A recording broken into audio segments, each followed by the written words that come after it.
ఏడు వారాలు నిట్టేడు పూజలు నిట్టేడు పూజలల్లా నిలువెల్ల బండారు దేవుడా పుట్టింది పుట్టు బుధారము కోరింది ఆదివారము ఆదివారం నాడు నీ యొక్క పొద్దులు మల్లన్నా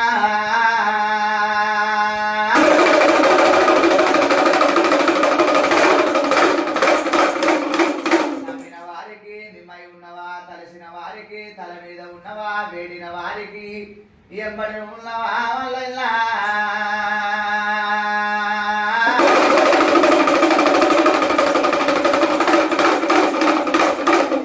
పరమాత్మ ఏది మాకు తెలియదు నిన్ను తలసి అలాయే నిద్రాలు మేలుకో దేవుడా